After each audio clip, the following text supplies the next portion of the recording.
welcome to the Extraordinary Drummer Show. As you know, I'm your host, Cheron Moore. And Chris is going, yeah, we know that. Get on with it. That's just like, get out of here. My guest today, I tell you, I'm really excited to have him on the show. You all know him. He works over at the Remo Drum Company as the director of artists and public relations, but worldwide. How big is that? What kind of responsibility is that, huh? Hey guys, would you help me welcome today my dear guest, Chris HART. Hey, Chris. Hey, Cheron, my brother. Hey, man, thank you for being on Extraordinary Drummer Show. Glad to be here, Cheron. As I have you in getting started here, how you holding up in this COVID thing, in this quarantine and whatnot? Hanging in there. It's been rough, just like for everyone else. It's been just been an incredible thing. I never would have pictured this in a million years. I just started back working with Remo in September. I've been off for 6 months, and stopped March 22nd, and then I started back literally September 22nd, 21st, 22nd, somewhere around there.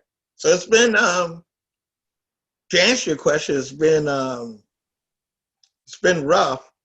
I'm very grateful, I'm very thankful, and I just want to keep doing what I'm doing. So is the company open now, or is it closed? Or you guys working from home?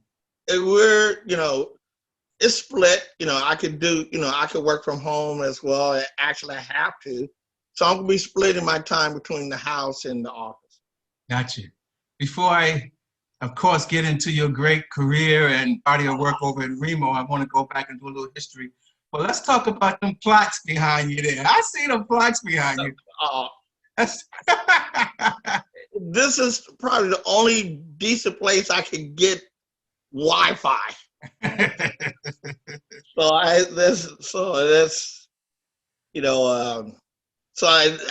It's not to boast or brag or anything, but it literally is probably the only place I can get decent Wi-Fi here. Who are some of those people behind you there? Well, I have Music Soul Child. Yeah. I was sent that plaque, and then on the other side I got Aaliyah. Wow. And then the one in the middle is the Santana Supernatural plaque. So yeah, I got them all around here, but no big. Hey Chris, I got them all around here. Oh man. It's starting to get on my nerves, so I'm sick of seeing them. No. I'm very appreciative that the drummers and percussionists looked after me, and I'm honored to have them and proud. I just helped, but they did the playing. I had nothing to do with that. So, Chris, they say talent will take you 50%, but it's the equipment that take you the other 50%. I will hope so. Chris, let me take you all the way back. Now, I read somewhere where you were actually a drummer at one time, a percussionist. Take me back to when you was at Team Post. What was going on back then? Holy cow, you know about that? I did some homework. Wow. Yeah, well, I was Cheron, I was born and raised in South Central Los Angeles. And I started playing, I started playing trumpet when I was in the 4th grade. And then in the 6th grade, I had to switch over to drums because I had got braces. And so there was a youth band. There was a youth band in my area called the Florence Youth Band. It was part of the Team Post umbrella and stuff. While you was at Locke, how do you say it, Lockett High School? Yeah, lock.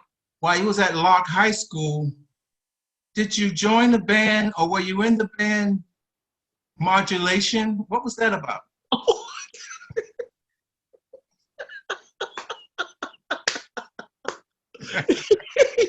You're good. Cheron, you're good.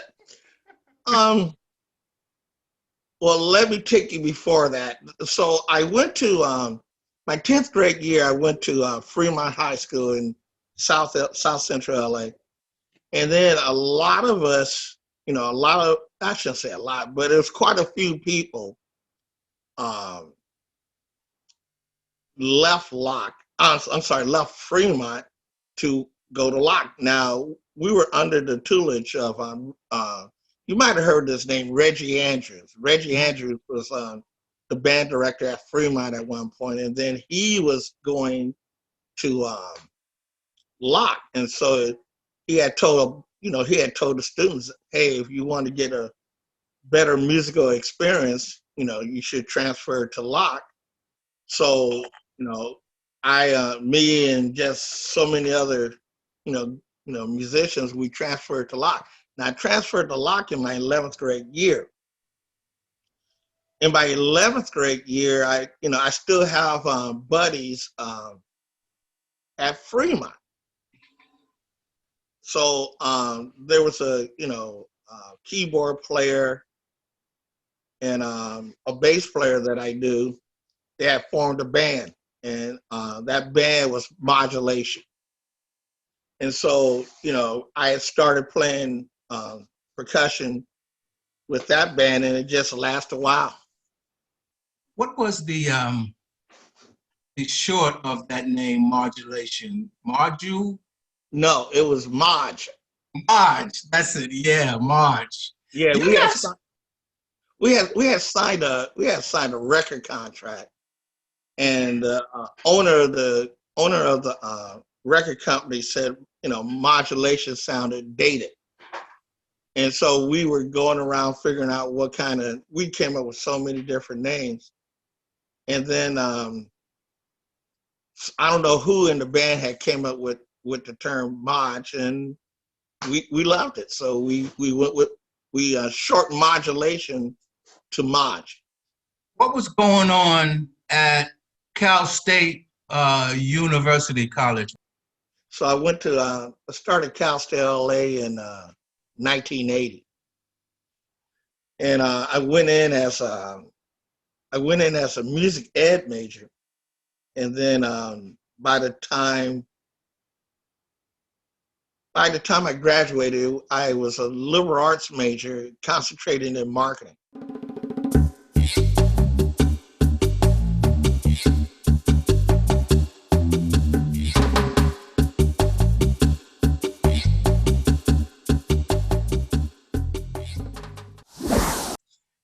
You're over at Remo now, what, 25 years, 20 years, 25 years, at least?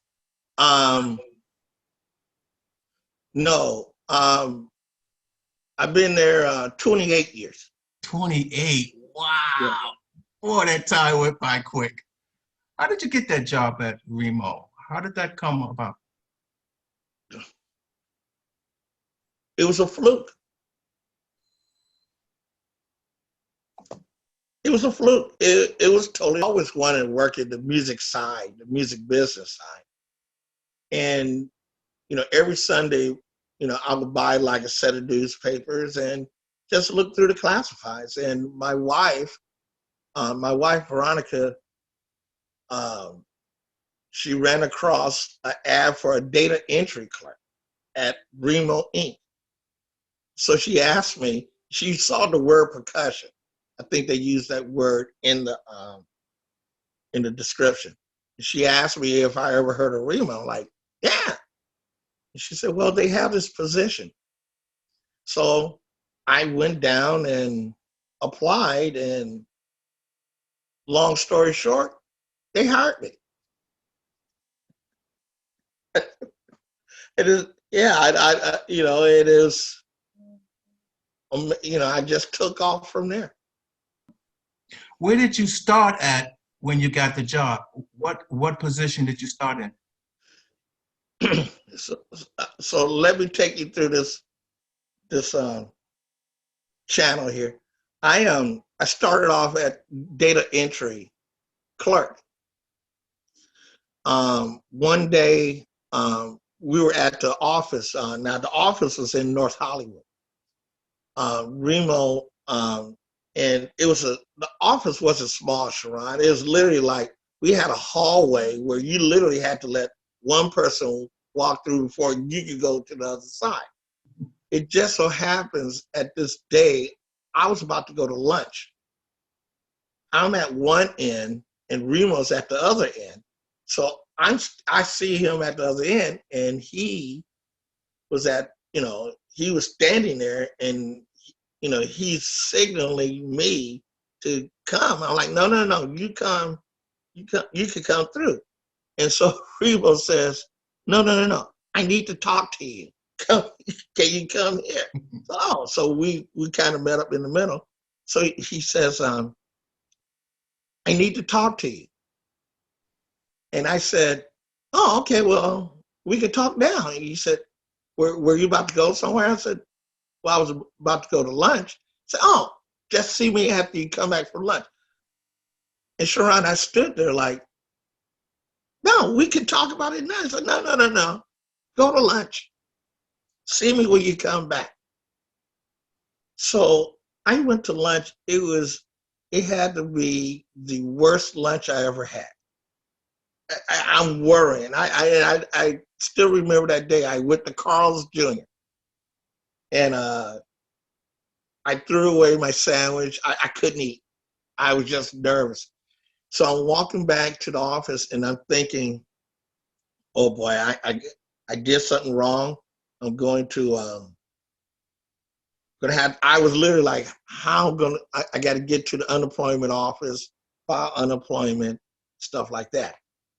I get back to the office, go to Remo's office. And so I knocked on the door. Remo looked up and said, oh, come in, come in. So now you're in trouble when this happens. Close the door. Oh, man. So here we go. So I closed the door, sat down. And so Remo says, I noticed that you have some knowledge of world percussion, and we're about to start up a world percussion division. And so I'm going to promote you to marketing manager over world ethnic percussion. Wait, what? He said, yes, you're going to be over development, marketing, and artist relations. And he said, are you okay with traveling? Like, yeah. He said, yeah, you're going to be doing a lot of that.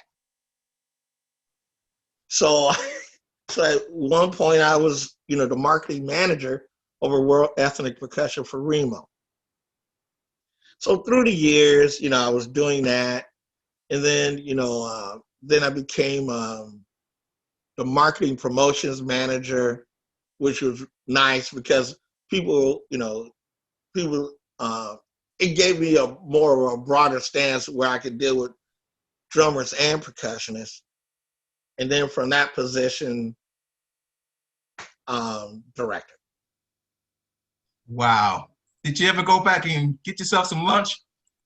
No, but I was mad that literally, Cheron, I probably took like maybe 2 bites of that sandwich and I was done.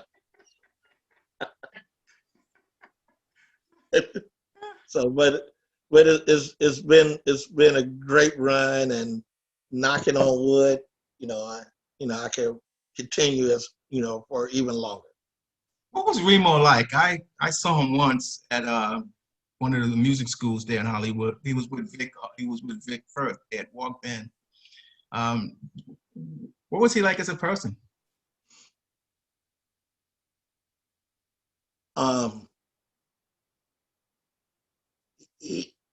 He's I'm going to say the word wrong, and please correct me. he's a visionist.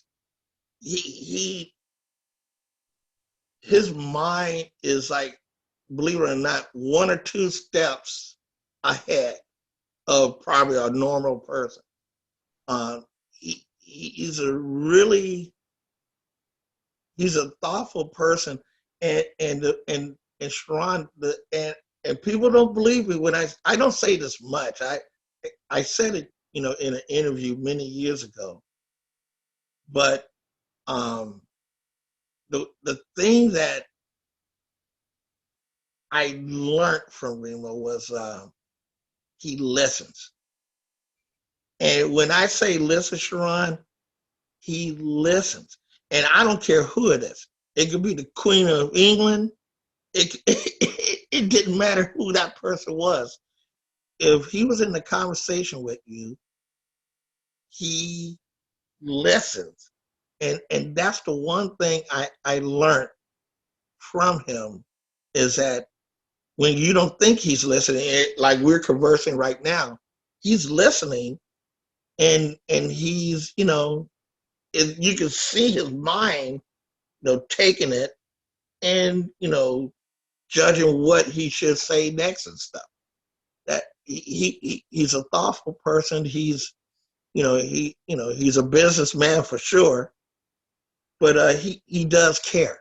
And I saw a lot of things that he had done that the public is not, privy to, but he has helped a lot of people.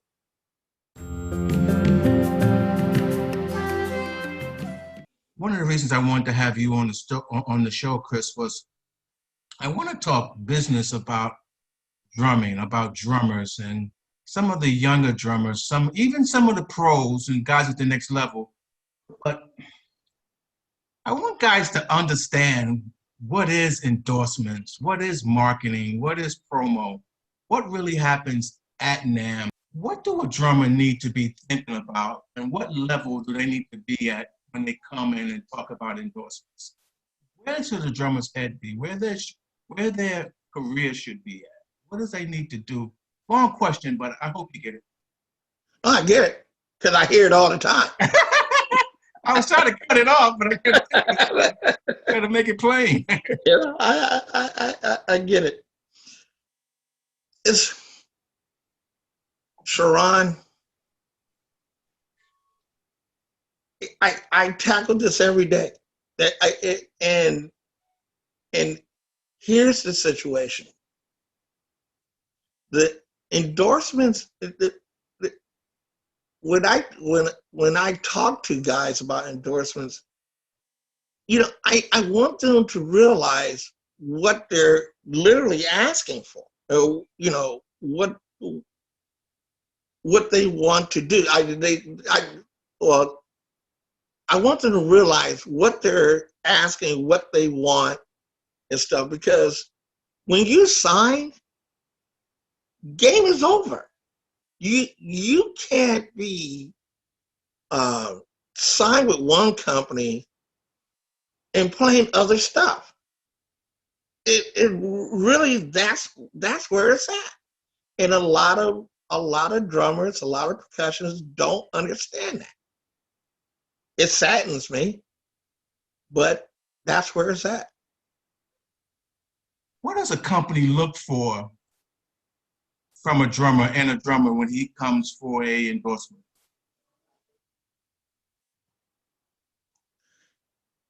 Cheron, that's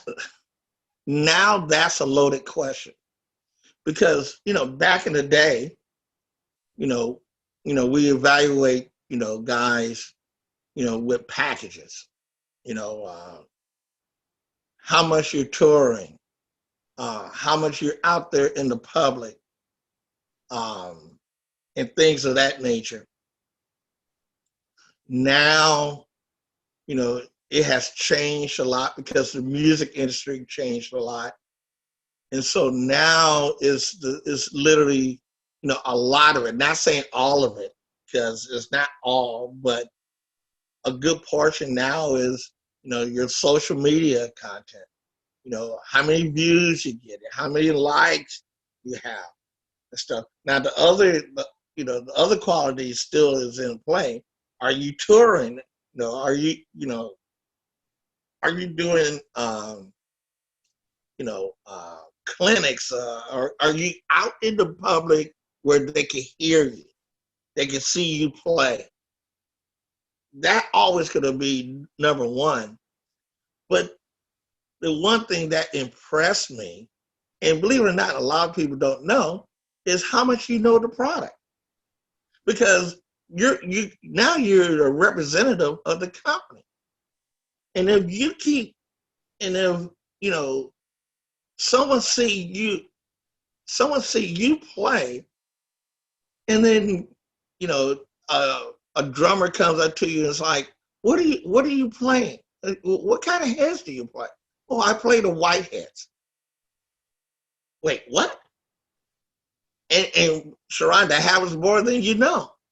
They don't even know what they're playing. The white heads or the clear heads. Yeah, well, they have a name. What's the name? Just the Remo white heads. They'll, they go to the store, they'll know what you're talking about. How much of a drummer's getting endorsements does it have to do with budget? A lot. Because if you don't have the money because it all has to fit where, you can't sign everybody. That costs a lot of money. That's costing, retail stores money and the whole nine. So it's important. Here's another thing that I look for. If I feel you're a high maintenance guy, it's not going to work. Nope, not going to work.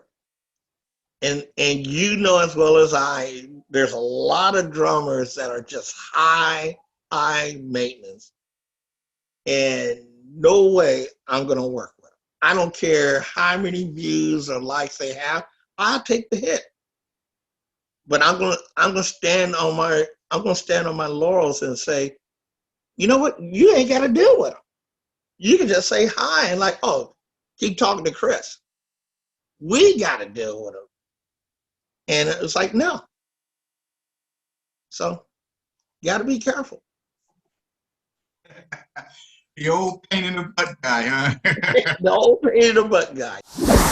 One of the other things on the show here, Extraordinary Drummer, that we do, it's a segment we call Word of Advice, where I asked the guest if they would leave a word of advice for the up-and-coming drummers, for the young kids, as I mentioned earlier, but the young kids just trying to get traction in this game, the older guys just trying to get to the next level.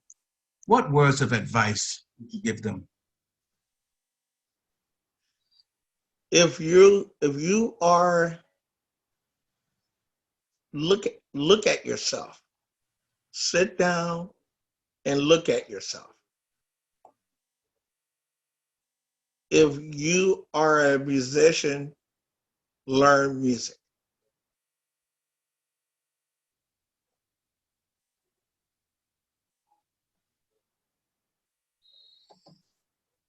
Wow. That's amazing, because the first word of that is music. Musician, music. I hear so many drummers talk about, don't call me a drummer, I'm a musician. Okay. If you're a musician, if you're a drummer, but you want to be called a musician, then learn music. And let's see how far that would take you. And when you see your limitations, you haven't learned music. I heard one drummer say that the drummers today, they're not playing music, they're playing drums. When I hear people talk about, drums, and I heard this from a lot of people say that it should be a sport. I'm like, drums is music. Drums is an art form. It's a true art form. It's part, I respectfully just disagree. You know, drums is part of the music art form, and to to it being related to sport, yeah, I respectfully just disagree. And you could, and I, if you want to think of it as a sport, so be it. There's nothing I can say or do about that, but I just respectfully disagree on that. But if you're a musician, learn music, because when you learn music, then it's just going to open the airways, and then you can do whatever gig you want. Learn music. Chris, let me say thank you so very much for being on the Extraordinary Drummer Show. It's a pleasure being on, Cheron. I really do. I probably should ask this one before I say that. I kind of meant to, but how would you like your legacy to play out? You've been a force to reckon with for many years and have set up a lot of careers. How would you like that legacy to be played out?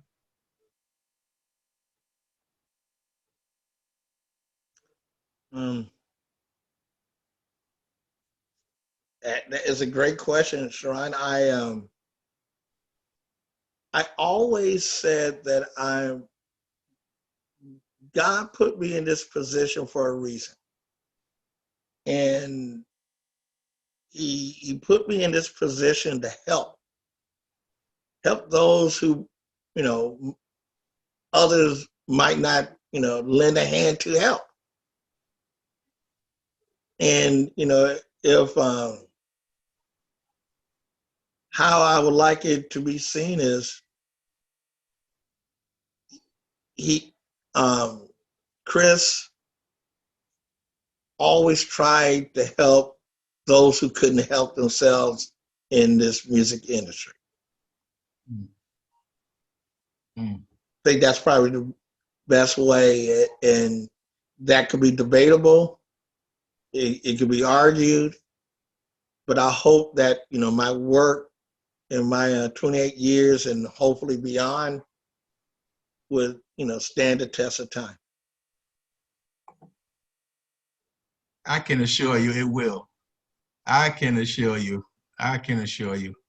Don't know. We'll see. Will you help me wave goodbye to all the audience? Yeah. Thank you, audience. Really Thank you, appreciate Chris. it. Really appreciate it.